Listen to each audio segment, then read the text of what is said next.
OpenGL, and that does 3D graphics, and it talks directly to the graphics card, and it talks directly really fast. But again, it's not on JavaScript. So we're a bit in a conundrum right now. We love JavaScript, we love HTML, because it's everywhere, but again, we need to use 3D graphics. What are we going to do? What are we going to do? So this is what we're going to do. We have this thing called, has anyone heard of PhoneGap? Yeah. Okay, great. Can someone volunteer me some information about PhoneGap? What is PhoneGap? Takes your HTML, JavaScript written app and essentially tries to bridge it into being a native phone app. Yeah. Dude, 5 points to you. Points are worth hugs. So I give a different or worse answer. You don't want to know what the £1 million prize is.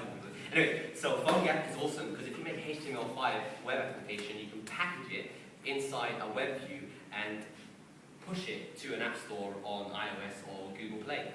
So in essence, you can make one application using HTML5. Facebook tried this very, very unsuccessfully, and using HTML5, and you can push it onto multiple platforms.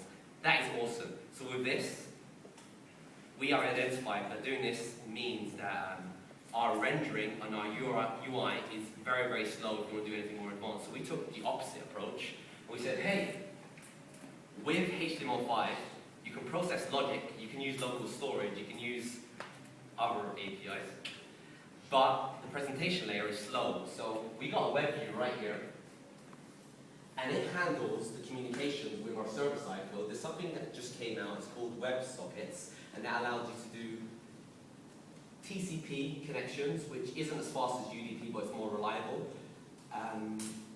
over using web technologies. Has anyone used WebSockets before? Okay, so we've got a couple of people that's used WebSockets. The good thing about WebSockets is that it's fast. The bad thing about WebSockets is that it doesn't work on mobiles. Now, I lie about this. It does work on mobiles if you use Wi-Fi, but if you're on 3G, 4G is coming out, so maybe it might work there, but you need to be on the same NAT network for them to communicate to each other. So 99% of the time, 99.999% of the time, you can't actually communicate via WebSockets. Oh no, I used caffeine. But don't worry guys, my computer hasn't died, and there's also an app called caffeine up there, which you can't see at the top, which explains it. So we got a WebSocket connection. No, we don't. We're using something called Socket.io. So has anyone heard of Socket.io? Okay, so we got a yep and another guy. So for the benefits of those who haven't heard of Socket.io, sorry guys, I know you guys are popular. Socket.io is just a wrapper for WebSockets and long haul and HTTP and Flash sockets and other stuff. The idea is it tests your browser and it says, do you have WebSockets enabled? If so, use that connection. If you don't, it falls back and uses long hauling, which every single 30 seconds or just say a minute, it recycles its connections. So it just leaves the connection open. The good thing about this is you only need to write your source code once and it handles all the wrapping for you, not 50 cents style, like function.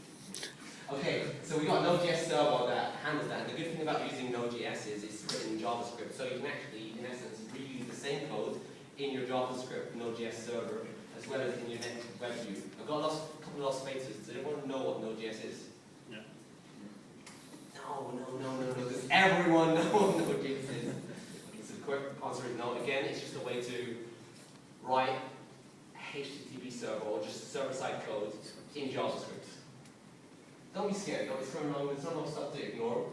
But now that you've got the logic and the multiplayer communication side over in a web view, you can include it in your Canvas application and do some nice fast graphics on a desktop, or your WebGL application and do some nice fast graphics on a desktop browser, or,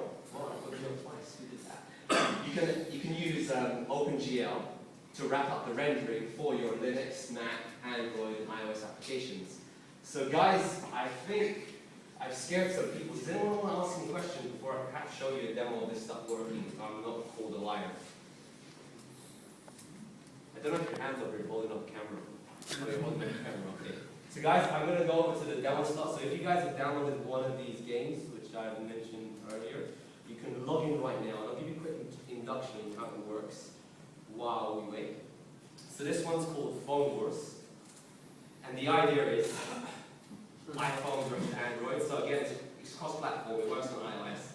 And we can see that 4 people are online if you look at this. This took 3 months to get approved by Apple. They told us to make lots of incremental changes, but it's actually been released So there's a 1 versus 1 mode, and there's a practice mode, and all this other stuff. I'm just going to show you how it works. But I'd like to ask whoever wants to participate in the live demo if they select the Battle Royale mode, and that way we can all fight each other live together at the same time. So we've got 2 people in there right now. I'll show you the practice mode, how that works. You get an Android robot. Please, if you have recorded this, let's call it an A-bot, because I might get sued for using the term Android. And this is an iBot, not an iPhone, honest. But the iPhone version forces you to use an iBot, and the Android version forces you to use an A-bot. Anyway, so we're fighting each other, and it's running fast. But this is against the computer, right? So we don't really care about that. So I'm going to go and set the battle royale mode. We've got 3 other people online, so that's cool. So this is me. There's 4 people online, and there's some guy standing around there. So I'm going to go ahead and kill him. And there's probably some other people around. There's a burger over there. So someone's using the food. I can't move any burger. Okay, there's probably a bug there. Come on. Can that burger get? Okay, someone else is signed in, so I'm going to start attacking him. Oh shit, someone's attacking me from behind. So this is live. Okay, so guys, I'm just using mouse. Go easy on me. Not really. So I'm going to try killing someone. This burger, because I don't like burgers. Burgers are a bit unhealthy. Okay, that's the idea. It's 5 people online. This is an iPhone application, and it's doing all the server-side communication using HTML5. So that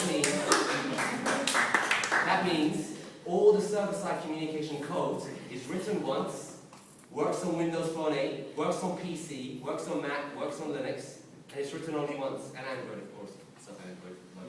And it's just presented very, very fast. No one's killed me other than Tango. What's up? And it's presented really fast using OpenGL. So I'm going to stop right now because there's 6 people online. They're probably not listening to this presentation. I'm looking at you, Mr. Tank, on an iPad. Funny. So I'm going to stop this. I'm going to go back here. I'm going to go to the next slide. So I think let's just have a hand raising. Can we deduce that web views are awesome? Okay, 2 guys. It's really. The numbers went up while you broke down. Okay. Everyone else is still playing. That's not that good of a game. I mean, it's awesome. Download it right now. 5 stars. Okay, anyway. So, web views are awesome. And the awesome thing about it is, on iOS, web views run in the Safari process. So Safari's taking up all this memory. If you don't use it, the memory is being used. So that's why it doesn't run slow.